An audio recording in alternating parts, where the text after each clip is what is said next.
Welcome back, everybody. It's Rudy with Alpha Investments, and today we have a very, very nostalgic, fun video. We had a small collection come in, fancy schmancy packaging. Look at this fancy thing. Talk about the best packaging I've probably ever seen. Am I right? Talk about good protection. And you can never have enough good protection in this world. Oh, right, Katie, that's what she said. So, I already took all the cards out of those top loaders, and today, I want to share what we got. We have today a full set of Arabian Nights in one beta volcanic island. Well, what should we start with? I say we start with beta volcanic island. So this gentleman, we just completed the transaction. I just purchased him. He accepted the offer. We purchased the cards. So the first thing we're going to get into, it is a real big beta volcanic island. And here comes the negativity. Here comes Debbie Downer. Here comes Negative Anthony. Here's my high performance. What is this? Aether? Kaladesh. Aether. Aether Revolt common cards. And we're gonna just slip you right in. We're gonna hide you right inside of here. We're gonna slip you quietly right inside that little spot.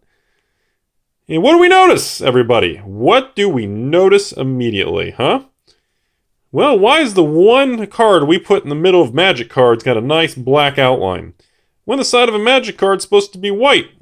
So that was the first thing that gave Rudy a sad face. You're not supposed to see the one card in the middle. So we obviously know the card has been Sharpied. The Sharpie and the volcanic island have mated and become friends. Unfortunately, we have ourselves another inked dual land. This time a whopping beta volcanic island, everybody. If this thing wasn't inked, you're looking at, even in just moderate play condition, actually I'd almost say heavy play. In moderate play condition, look at this thing. This sucker's got some mileage. But it's still worth a ton of money, but it's inked. You can't get it graded. It's just... And, it is what it is, everybody. It's still a good card. I still bought it. It's not in mint condition. You can see some wear. You can see a little staining, some spots at the bottom. Probably polish off anyways.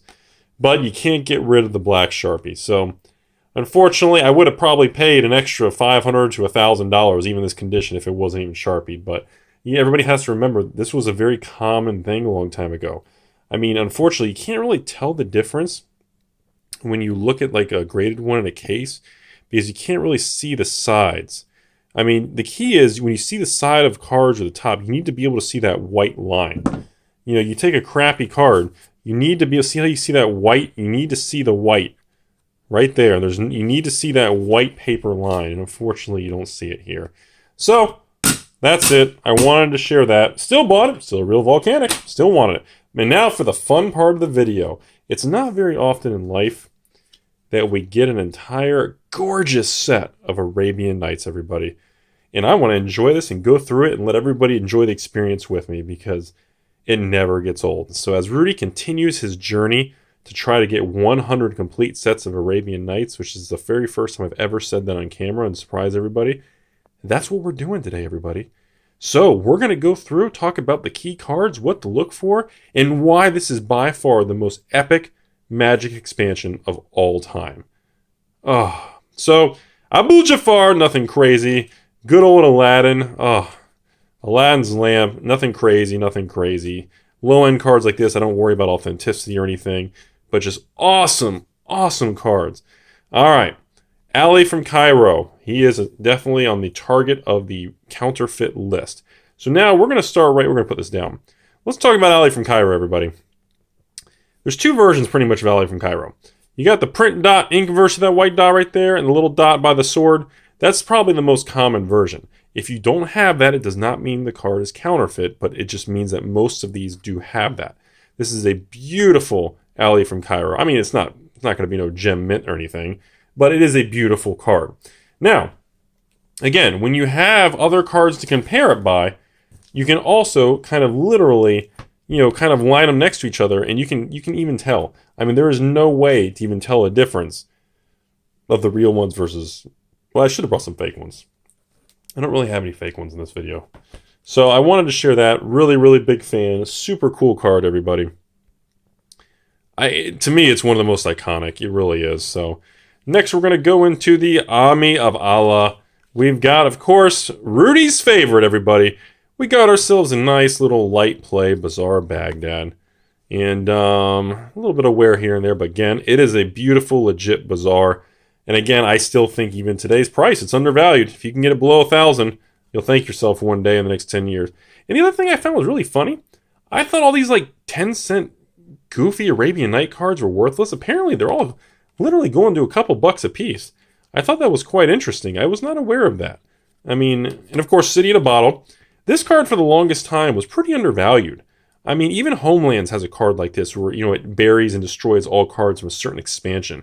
They don't make those type of cards anymore. I don't think it's a good player experience. I think it's one of the reasons Mark Rosewater had made a comment a long time ago in one of his Drive to Work podcasts that he doesn't like the concept that there are cards that just kind of wipe out something from a certain set.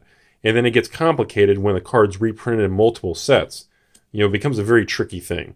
City of Brass. Now, City of Ass over here, everybody likes asses, but it becomes one of those weird things where, do you like a big juice? Wait, we're talking about City of Brass.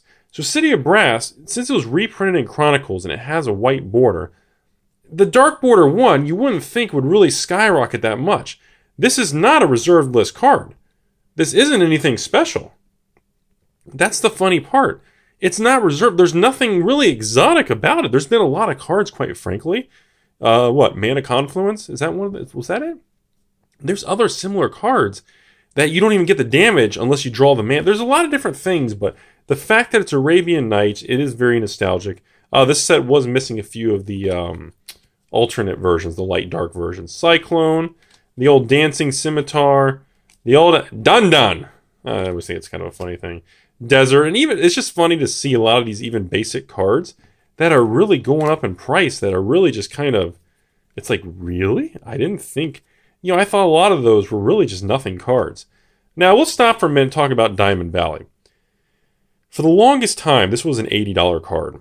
It really didn't move very much, and I was very, very surprised for many years. I was never able to get the position I wanted to get on this particular card because I was late to the party. There was this card and one other card in particular, which I'll get to, that I really did miss the ball. I was late to the party, I didn't pay attention, and as they say in Ocean's 11, I lost focus in the game, everybody. I lost focus in the game. I was emotional, and I didn't put the emphasis on acquiring this card like I should have. And it finally readjusted, quite frankly, because I get emails all the time. People say, Rudy, Diamond Valley's up to like $200, $300, $400 a card? Is it in a bubble? And people don't like to hear it, and they kind of just say, what? Because I send them a message back, and I say, no, it's not. The card just readjusted to what it should have been. It just stayed flat for so many years. It rubber banded and readjusted. So, Drop of Honey. This is by far the most regrettable card in Arabian Nights. Out of every card in Arabian Nights, this is the card, by far, I missed the boat the largest. I missed the boat. This was in GP Vegas 2017. I wasn't paying attention. I was with the Vintage Magic guys and a bunch of other friends in Vegas hanging out. We were doing all the pack opening. We had a lot of fun with everybody. And during that exact time, I think it was during the, a Vintage tournament or something, or a Legacy, there was something going on. I think it was a Vintage tournament. And all of a sudden, out of nowhere, some weird stuff and shenanigans started happening, and it skyrocketed in value. Ebony Horse, Enter the Judge. Very cool card. And of course, Greatest. Elephant Graveyard. I'm going to go ahead and talk about it. Everybody always felt this was an overpriced card when it was $30 a piece. About a couple of years ago, I started buying Elephant Graveyard. It was one of my first Arabian Nights move and tackle, move and conquer type of card. And the reason for it is because I thought it was hilarious. I was buying them for $30 a card, everybody. Played ones were $25, minty ones were $39. And I was like, why isn't Arabian Nights Elephant Graveyard that gives you colorless mana or a special ability with 0 drawbacks? Why is this card so cheap? And obviously, it's no longer $30. Another Djinn. I'm very surprised the value of this card now. It's not what I expected. I thought this card was going to remain pretty cheap, mostly because of the Chronicles reprint white border version. Eye for an Eye, same thing. We got a 4th edition reprint, and I just surprised it's worth more than $1, to be honest with everybody. Fish Liver Oil, same thing. Common, nobody cares. Flying Carpet. I thought this was a quarter. Now it's a couple bucks. Flying Men, same. This was something I'm not surprised. It's very symbolic. It's very iconic. It's a 1-mana, 1/1 flying. No downside, and it's blue. I mean, it is what it is. Ogre looking all creepy. Tortoise looking all creepy. All right, Guardian Beast. This is another one. This is a high profile, high target, highly counterfeited card. So very similar to the next one you're going to see here in a minute, which is going to be the old Djinn over here. This one's another high target for counterfeiting. So let's take a look. What is going on with my focus? Sorry, everybody. So we'll drag you into the video here.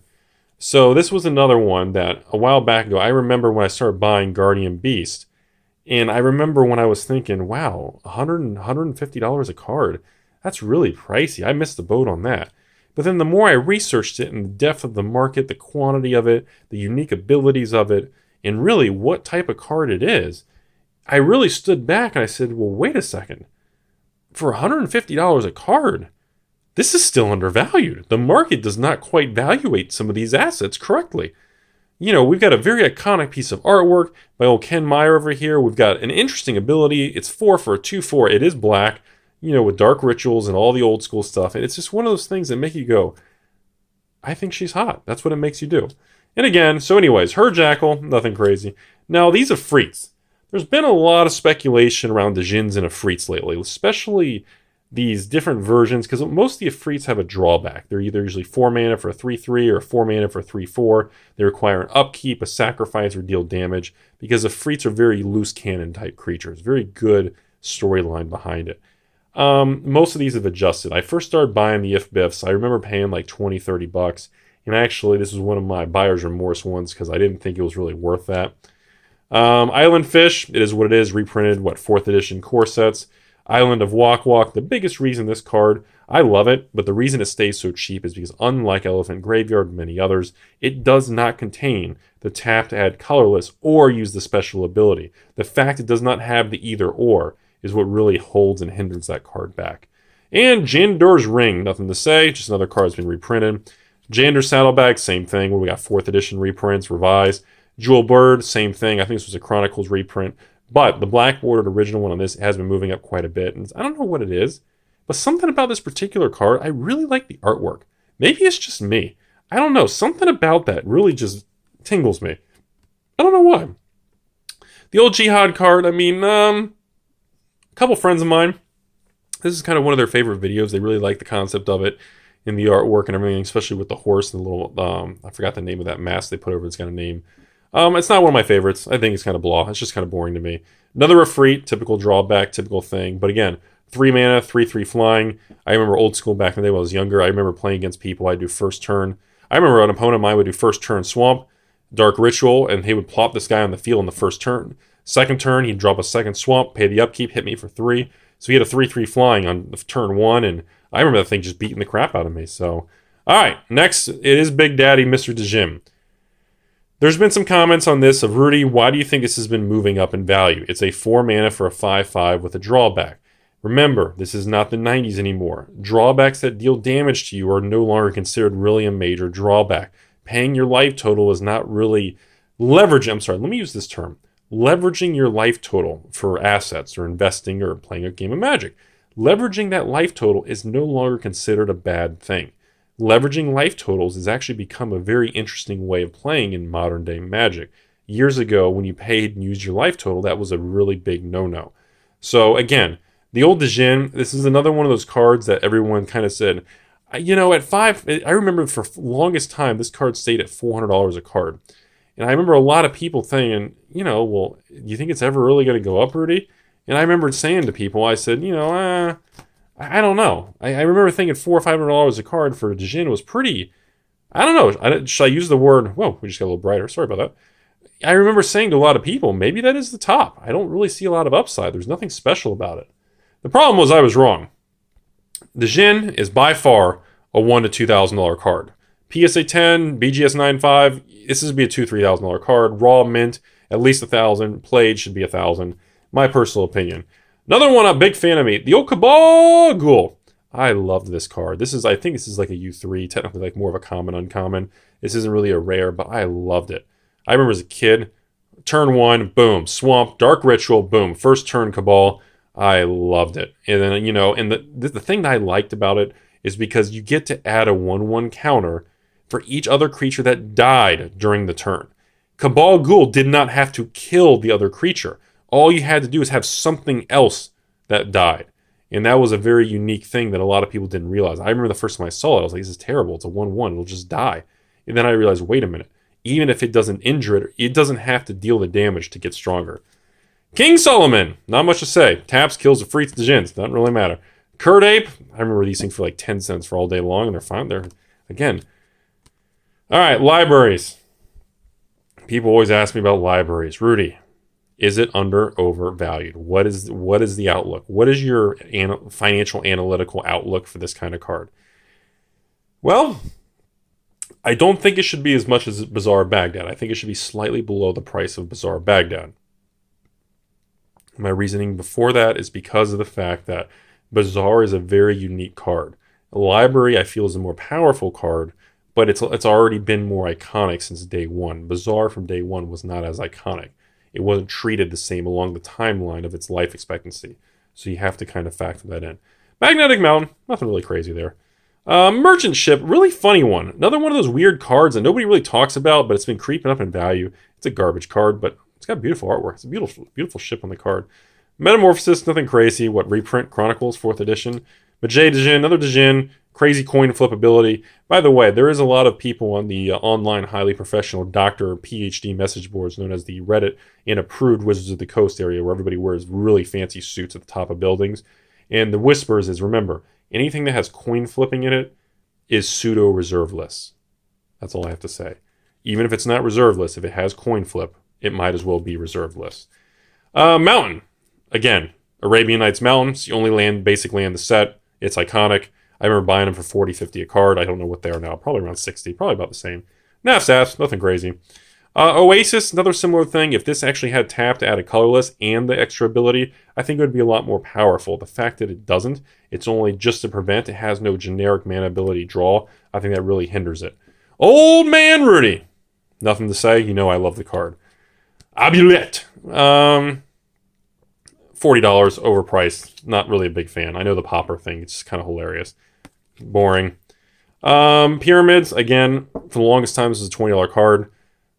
It is a poly artifact, by the way, not a mono. A lot of people missed that. I think it's finally adjusted to the correct price it should be. I think isn't this the blacksmith that out of nowhere is like went from like a quarter to like $10? I don't know what the deal is with that. Something to do with popper, I think. All right, so next we got the old Ringamaroo. Again, high casting cost card, high activation card. It's mono, can only use it once, but again, extremely unique ability. Not surprised to see it adjusted in price. You guys noticing a trend, by the way? If everybody hasn't been noticing that, I'm using the term a lot of unique abilities. It's not necessarily the card is overpowered, although a lot of them are. It's just that a lot of these cards are very unique. Island Walk, nobody really cares about Island Walk. Sandstorm, nobody really cares. That's more the biggest takeaway I want from everybody to understand is Arabian Nights, like Antiquities, Legends, and even the Dark, they have the most bizarre, unique abilities that you don't see in modern-day Magic. Another Djinn, and keep, by the way, side note, there is an army and groups of collectors out there that are obsessed with buying and hoarding Djinns and Ifrits. I don't know what it is. And of course, Big Daddy Ifrit over here, same thing. It's a 3 for a 3/4 flying. You have to remember, everybody, in 1993-94 Magic, 3 mana for a 3/4 flying, and in today's standards, which is what? Does 1 damage to you every turn. This is pretty much 3 mana for a 3/4 flying with no drawback. Period. That's the way modern day Magic looks at it. Oh boy. Rudy's wife? Girlfriend? Side woman? Secret woman? Secret agent woman?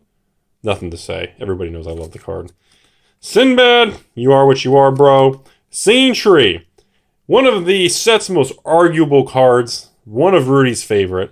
I mean, dude, look, it's a flippin' tree trunk with a big mouth singing in the middle of the forest.